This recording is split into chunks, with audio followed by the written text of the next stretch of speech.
कहानी का नाम उड़ता हाथी और विशाल की दोस्ती। गांव के पास एक हरा भरा जंगल था जहां विशाल नाम का एक लड़का अपने परिवार के साथ रहता था। विशाल का मन हमेशा अजीबोगरीब चीजों में लगता था।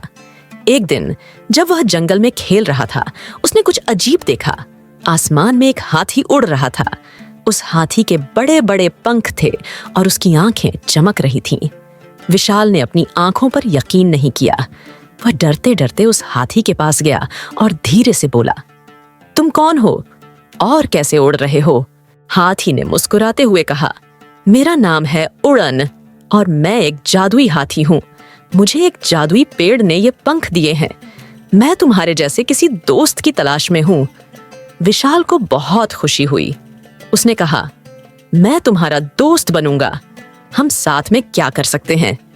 उड़न ने कहा, हम आसमान में उड़ सकते हैं, बादलों को छू सकते हैं और दूर दराज की जगहें देख सकते हैं। लेकिन एक बात याद रखना, मुझे कोई नुकसान नहीं पहुंचाना, क्योंकि ये पंख तभी काम करेंगे जब हम सच्चे दिल से एक दूसरे की मदद करेंगे। विशाल और उड़न की दोस्ती गहरी होती गई। वे हर दिन आसमान में उड़ते, नए नए जगहों पर जाते और जंगल के जानवरों की मदद करते। एक दिन जंगल में भीषण आग लग गई। सभी जानवर घबराए हुए थे। विशाल और उड़न ने मिलकर एक योजना बनाई।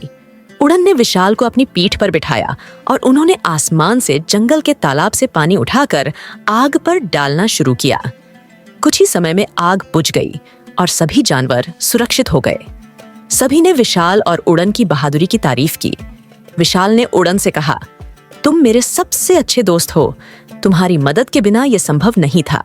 उड़न ने मुस्कुराते हुए कहा, सच्ची दोस्ती की ताकत से बड़ी कोई ताकत नहीं होती। इस घटना के बाद विशाल और उड़न ने एक दूसरे का साथ कभी नहीं छोड़ा। दोनों ने मिलकर हर मुश्किल को पार किया और लोगों की मदद की।